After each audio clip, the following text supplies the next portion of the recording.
목포 계양문화거리가 걷는 관광지로 정비되고 있습니다. 일부 반대 목소리도 있지만 관광객 편의를 위해 차량 일방 통행 도로 조성에 속도를 내고 있습니다. 과거 태양광 발전 시설이 들어설 때면 주민들의 반대가 많았습니다. 그런데 최근에는 햇빛 연금이 인기를 끌면서 주민들이 나서서 태양광 발전 사업 유치를 요구하고 있습니다. 오늘부터 대중교통을 이용할 때도 마스크를 쓰지 않아도 됩니다. 사실상 2년 5개월 만에 노마스크가 가능해졌는데 시민들의 반응을 들어봤습니다. 전남적 전체 학생 수가 5년 만에 10만 명대로 줄었습니다. 반면 다문화 학생 수는 꾸준히 늘어나고 있습니다. 여러분 안녕하십니까? 목포 MBC 뉴스데스크입니다. 지붕 없는 박물관으로 불리는 목포 원도심 계양문화거리가 정비되고 있습니다.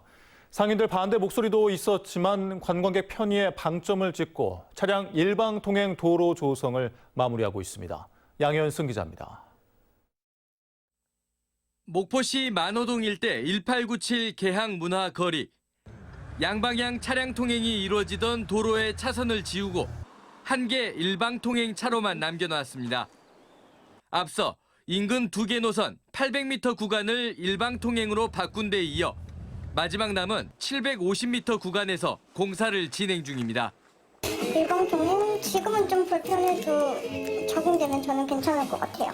목포시가 계양문화거리 길 정비에 나선 건 지난 2020년부터 68억 원을 투입해 마친 전기통신 지중화 사업을 비롯해 가로등과 표지판, 신호등 공사 등 모두 92억 원을 썼습니다. 관광객 등 보행자들에게 친화적인 여건을 갖추기 위한 건데 일부 주민들이 반대하며 진통을 겪기도 했습니다. 주차장을 먼저 해놓고 확보를 해놓고 여기 일반 통행을 하셔야지. 근데 영업 죽어본다는 결론이지. 누가 자그다 차 대놓고 여기까지 하고 식사하고 거기까지 가시려고 하겠어요. 목포시는 일방 통행로 조성 이후 발생될 주민들의 생활 문제들은 주차장 설치 등 추가적인 보완책으로 풀어야 한다는 입장입니다. 특히 관광객과 목포 시민들이 일방 통행을 지지하고 있는 만큼 일단 보행자 중심의 관광지로 바꿔놓고 추이를 지켜보자는 겁니다. 상인들께서 갖다 반대하는 이유는 공감을 합니다만 미래 또 앞으로 갖다가 그 보행자 우선 도시 그다음에 그 지역 경제 그 활성화 차원에서 필요하다고 생각합니다. 목포시는 계양문화거리 일방 통행이 안정화된 뒤 불법 주정차 단속을 실시해 명실상부한 걷는 관광지로 갖고 갈 계획입니다. MBC 뉴스 양현승입니다. 발전소 등 개발 사업을 앞둔 지역마다 반대 주민들을 설득하는 것이 큰 과제인데요. 태양광 발전에 대한 호감도가 높아지면서 주민들이 먼저 태양광 발전 사업 유치를 요구하는 사례도 잇따르고 있습니다. 김진선 기자입니다. 신재생에너지 이익공유제를 운영하고 있는 신안군의 태양광 발전소. 이익금 일부를 주민들에게 환원하는 이른바 햇빛 연금으로 잇따른 관심을 받고 있습니다. 주민 1인당 분기마다 10에서 40만 원의 배당금을 받고 있다 보니 지난해 민주당 지도부가 현장을 찾기도 했습니다. 지역 소멸도 막고 균형 발전도 이뤄내고 또 미래의 신재생 에너지 사회로 신속하게 전환하는 모범이 될 수 있으면 좋겠다는 생각이 듭니다. 태양광 발전소 설치를 요구하는 현수막이 곳곳에 걸린 장흥군의 한 마을. 삼산 간척지 190만 제곱미터에 태양광 발전 사업을 추진해 줄 것을 요구하고 있습니다. 염도가 높은 간척지의 특성상 벼농사가 어려워 사료 작물을 재배하고 있지만 이마저도 생산성이 떨어지는 상황. 농지 대신 신재생에너지 집적화 단지를 조성해 주민 배당금을 받는 것이 이득이라는 겁니다. 이렇게 해갖고 농작물이 됩니까? 안 돼요. 태양광은 설비만 하면 바로 돈 나오지 않습니까? 지역 주민들이 혜택을 볼 수 있는 이런 계기가 지금이 기회다 우리는 이렇게 생각합니다. 진짜로. 장흥군은 블루에너지 스마트팜 등 기존의 추진 사업과 부지가 중복되고 경관을 훼손한다며 난색을 보이는 상황. 하지만 인근 15개 마을 주민들은 조합을 결성해 서명운동을 벌이는 등 장흥군을 연일 압박하고 있습니다. 우리 주민들이 태양광에 동의하여 이 소득의 이익 분배를 공유하는데 다 동의하셔가지고 조합이 형성돼가지고 군에서만 결정해주면 영암군과 완도군에서도 태양광 발전소 설치를 원하는 주민들이 조합을 구성하고 공청회 개최를 촉구하는 등 도내 곳곳에서 햇빛 연금을 향한 주민들의 목소리가 커지고 있습니다. MBC 뉴스 김진선입니다. 전남 지역 전체 학생 수가 5년 만에 10만 명대로 감소한 것으로 나타났습니다. 전남 지역 학생 수는 지난 2018년 22만 496명에서 지난해 19만 9,630명으로 5년 만에 10만 명대로 떨어졌고, 반면 다문화 학생은 2018년 9,789명에서 지난해 11,367명으로 전체 전남 학생의 5.29%를 차지했습니다. 다문화 학생의 국적은 베트남이 47.28%로 가장 많았고, 필리핀과 중국, 캄보디아와 일본 순으로 조사됐습니다. 전남교육청은 다문화 가정의 안정적인 정착을 위해 한국어와 역사, 문화적 교육을 강화할 방침입니다.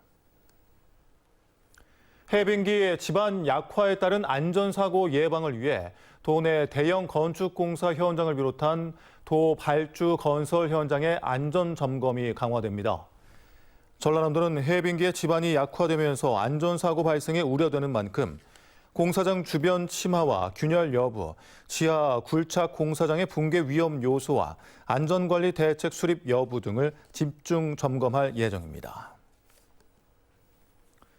지난 18일 완도군 약산면 당목항에서 차량이 후진하다 바다로 빠져 일가족 3명이 숨진 사고와 관련해 대책 마련이 시급합니다. 차량을 선박에 실을 땐 운전자만 탑승해야 하지만 사고 당시 차량에는 3명이 타고 있는 등 입출항 시 안전관리가 미흡했던 것 아니냐는 지적이 나오고 있습니다. 한편 목포지방해양수산청은 관련 사고를 인지하고 있다면서도 재발 방지 대책이나 안전관리 강화 계획은 아직 없다며 해경 수사 결과에 따라 대책을 검토하겠다는 미온적인 태도를 보이고 있습니다. 대중교통 마스크 착용 의무가 해제되면서 이제 마스크를 쓰지 않아도 됩니다. 사실상 2년 5개월 만에 노마스크가 가능해진 건데요. 그래도 여전히 마스크를 쓴 사람들이 많았습니다. 최다운 앵커가 시민들을 만나봤습니다. 목포 시외버스터미널이 승객들로 북적입니다. 버스를 기다리는 사람들 대부분은 마스크를 착용하고 있습니다. 밀폐된 장소에 있다 보면은 아무리 안전하다 해도 지금은 아직 끝난 게 아니기 때문에 계속 쓸 것 같습니다. 약 2년 5개월 만에 마스크를 벗은 채 대중교통 이용이 가능해졌습니다. 하지만 버스를 타러 가는 길에도 버스 안에서도 마스크를 쓰고 있는 것이 이제 익숙한 듯합니다. 쓰고 다니는 거. 어떤 부분이 좀 불안하실까요? 혹시 걸릴 수 있으니까. 목포역 대합실도 열차 안에서도 마스크를 쓴 승객이 쓰지 않은 승객보다 더 많습니다. 마스크를 쓰는 것이 일상이 돼버린 것 같은데요. 그래도 대중교통 마스크 착용이 의무사항이 아니다 보니 언제든지 마스크를 벗을 수 있어 시민들의 반응은 좋습니다. 기사님한테 좀 미안하기도 하고 그래서 뛰고 왔는데 아마 기차에서는 좀 벗고 있는 시간이 있을 수 있을 것 같아요. 예전에는 마스크를 계속 써서 불편했는데 지금은 마스크 벗으니까 아주 편리하고 좋아요. 대중교통과 함께 대형마트나 역사 안에 위치한 약국도 마스크 착용 의무가 해제됐는데요. 일반 병원이나 약국은 여전히 마스크를 써야 합니다. 역시나 마스크를 쓰지 않은 사람은 없었습니다. 이제는 마스크 전면 해제와 확진자 7일 격리만 남은 가운데 온전한 일상 회복에 대한 기대감이 더욱 커지고 있습니다. 학교에서는 지난 1월 마스크 착용 의무가 해제됐지만 여전히 학생도 교사들도 대부분 마스크를 쓰고 있습니다. 대중교통 역시 마스크 착용이 해제됐지만 아직까지는 불안함을 느끼는 시민들이 많은지 자발적인 마스크 착용은 이어지고 있습니다. MBC 뉴스 최다운입니다.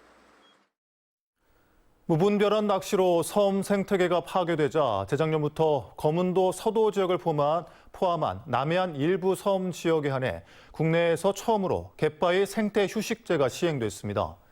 1년간 낚시객 출입을 제한했더니 생태 회복 효과가 확인됐습니다. 김단비 기자입니다. 다도해 해상국립공원으로 지정된 여수 거문도입니다. 어종이 다양하고 해양 생태계가 잘 갖춰져 1년 내내 낚시 인파가 끊이지 않던 곳입니다. 하지만 낚시꾼들로 가득할 갯바위는 인적 하나 없이 고요합니다. 거문도 서도 일부 구간에 갯바위 생태휴식제가 시행되면서 낚시객 출입이 제한됐기 때문입니다. 낚시꾼들은 사라졌지만 그들이 남긴 흔적은 여전합니다. 바위마다 하얗게 산화한 납덩어리가 널려 있고 총탄을 맞은 것처럼 구멍이 숭숭 뚫렸습니다. 낚시객들이 갯바위 위에 텐트를 치기 위해 여기저기 나사를 설치한 흔적도 남아 있습니다.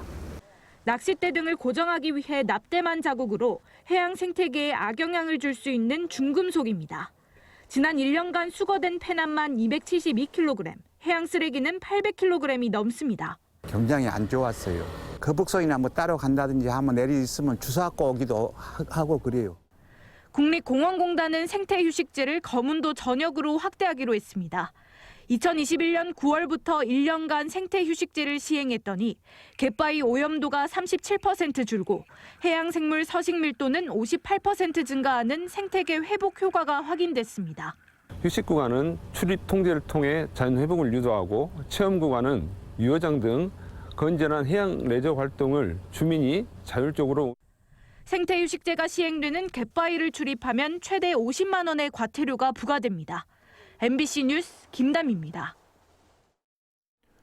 오늘 오후 3시 30분쯤 목포 나들목에서 목포 방향으로 들어오던 트레일러에 실린 술병이 쏟아졌습니다. 이 사고로 수백 개의 술병이 깨져 인근을 지나던 차량들이 서행을 하는 등 한때 교통정체가 빚어졌습니다. 경찰은 정확한 사고 원인을 조사하고 있습니다. 양곡관리법 개정안에 대해 윤석열 대통령이 거부권을 행사할 것으로 예상되면서 농업 홀대라는 비판이 거세지고 있습니다. 더불어민주당 전남도당은 정부 여당이 쌀값 정상화를 위하고 농민을 지키기 위한 노력을 정쟁 수단이나 색깔론으로 호도한다면 농민의 저항에 직면할 것이라며 양곡관리법 시행에 적극 협조할 것을 촉구했습니다. 전라남도가 농번기를 앞두고 외국인 계절 근로자 근무 여건 관리 실태를 집중 점검합니다. 전라남도는 시군 합동으로 법무부 외국인 계절 근로자 프로그램 기본 계획에 따른 숙박, 숙식 여건과 고용주와 근로자 준수사항 이행 여부 등을 확인하고 근로복지 증진, 고용주와의 불편 해소를 지원할 예정입니다. 올해 전남에 배정된 외국인 계절 근로자는 3,773명으로 지난해보다 3배 가까이 늘었습니다. 전남개발공사가 지방공기업 경영평가 고객 만족도 조사에서 역대 최고 점수인 91.3점을 받아 전국 도시개발공사 부문에서 1위를 차지했습니다.